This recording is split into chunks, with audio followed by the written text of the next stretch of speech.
A few months ago, my family and I went on a vacation to Reddington Beach, Florida, the same beach we would visit every summer when I was a child. We stayed in the same hotel that we used to, ate at the same restaurants, even managed to rent the same boat. Since there were 5 of us in 3 rooms, I was in a 2-person bedroom alone. I'm not complaining, don't get me wrong. But when you're sleeping somewhere you're not used to, you tend to forget where you are when you awake. And waking up with an empty bed next to you is, to say the least, unnerving. When I unpacked, I ended up leaving everything on that bed so that it wasn't as creepy. A few nights into the trip, I was walking the beach alone, looking for things washed up on the shore. I found the usual, a few small pieces of wood, some seaweed and litter, but I also found something that intrigued me. A working laser pointer sat semi-submerged in a tide pool a few yards from the breakers. I was surprised by the fact that it worked, yes, but even more surprised that it shone on the sand. Looking back, it makes sense. It was dark outside, the red dot was alight, and the sand made a perfect blank canvas. The device also had an exceptionally extensive range.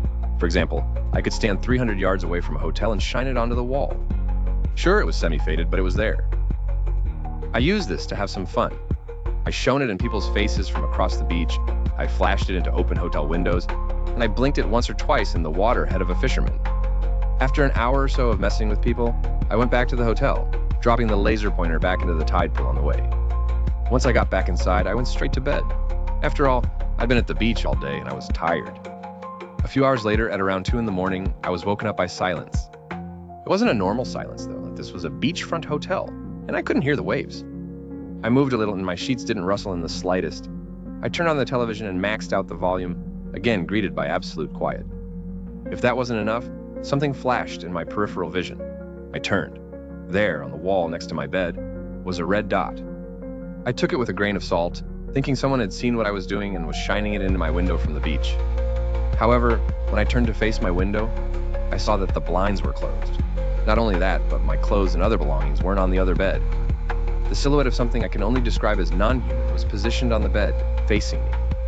I was terrified, sitting stock still in my bed as I watched the creature watch me.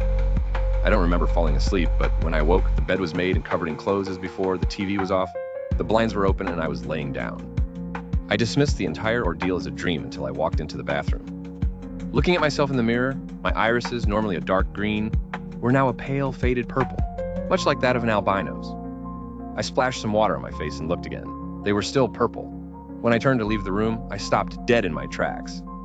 There, sitting on the floor in front of the door, was the laser pointer that I had left in the tide pool.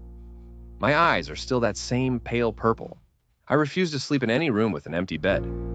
And to top it all off, I can't get rid of the laser pointer. I've gone so far as throwing it out of a moving car